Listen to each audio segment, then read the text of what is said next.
Hey, this is Dave Wise, and I'm here with Jim Ridge, and we are going to go through a starter. As everybody knows, anybody that's had starter alternator done by Jim Ridge, Jim is the gold standard. And what we're going to go through today is some parts and pieces of this alternator. So, Jim, what are we looking at here? This is how many horse starter is this, and what year is it? It's a 1.3 horsepower starter, Dave, and this was a 68 model year. So, you know, the one thing that kind of strikes me as I'm looking at it, it's like, you couldn't bring me a clean one? So, well, what you have is you have remnants left here of the overspray, the black overspray. These were sprayed. The entire thing was sprayed as a unit, with the fuel coil can obviously getting the majority of it, but overspray covered the brush holder and the gear housing. yes, as we shine a bright light on it, you can see that it is fairly clean. It's aged and weathered, but it's not as dirty as it appears when you take the light away. And then what also adds to it is not grease or grime, but this is actually a mastic that the factory applied at the joining places here and again against the gear housing, and that was supposed to help seal moisture out from the internals. Oh, interesting. Now, is that on all starters? All of this style starter? It would be on the 1.3 horsepower starters up through the end of the 69 model year, and then they switched to a different brush holder from 70 and up. Okay, so we look here, we can see it is a 1968. Looks like it's the third, Right. third month of 68. Yes.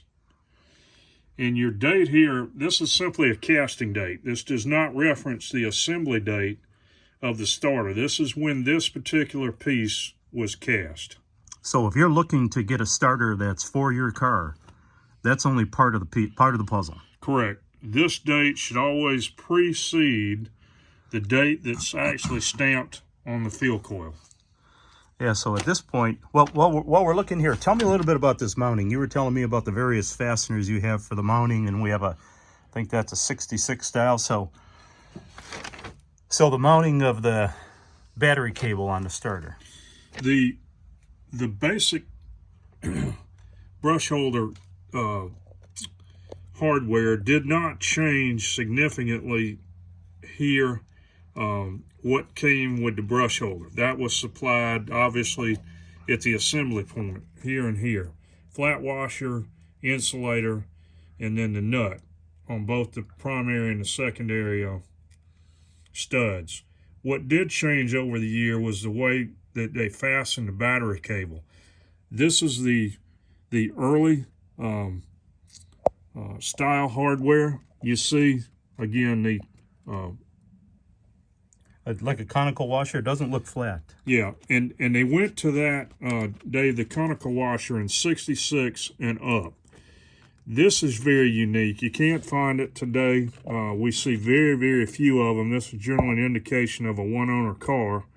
And that is a unique sort of pentagon internal tooth washer that went up against the battery cable on the secondary post, the small post here, followed by that smaller nut. Oh, interesting. Now, in a contrast, we have, this is, what did you say this was, a 66?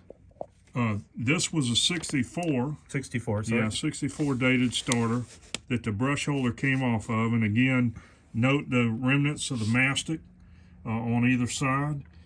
And rather than having a cupped washer that the 66 and later models had, you've got an external tooth cut washer that was used from 64 and earlier.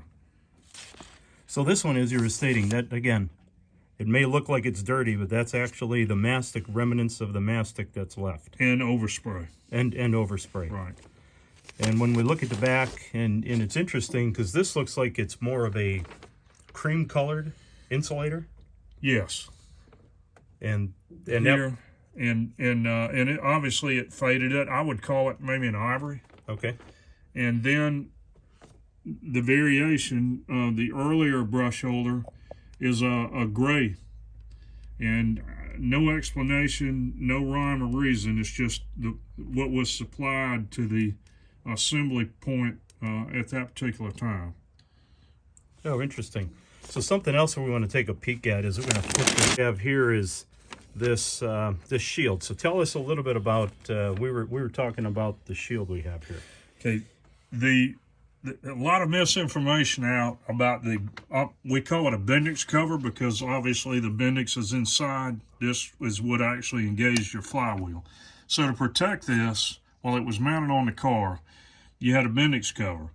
The early covers, as far as we can tell, I'd say roughly 95% of the starters up through mid to late 1971 came with this dark finish on them. It's appears to be some type of phosphate. And again, Dave, notice how much overspray is on this. Almost the entire thing is oversprayed. Now, when we get into late 71 and through the end of the reduction gear starters, we had the galvanized. A lot of folks think that this was the only finish that was used on these Bendix covers, but this, again, did not appear on the assembly line starters until sometime in the 71 model year. We have a small spangle and a large spangle. And then we have another variation. If you'll notice, in 72, they started putting a tab on there so that it would not press down into the body. And that's the difference between these two. You can see if I turn them on the side, same type of finish. This got a locator tab. This does not. Oh, interesting. So the other... I'm going to flip this starter back and switch gears on you. So the one item that we were looking at, you had pointed out to me, which I thought was just somebody fooling around with some paint, some green paint. So tell me a little bit about that. Well, when we have seen it, it's typically a bluish green, and sometimes it's a check mark. Other times it almost looks like possibly an initial. We believe that this is simply a QC mark where an inspector had either tested the starter for function or gave it the okay to be put with the other starters in the bin as a functional tested starter. And you can see the remnants of it again, typically appearing in this area or even the mounting flange here.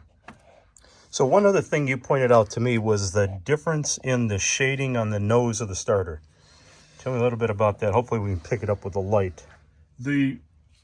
Both the alternator and the starter castings were run through a room temperature bath after casting to control the white rust.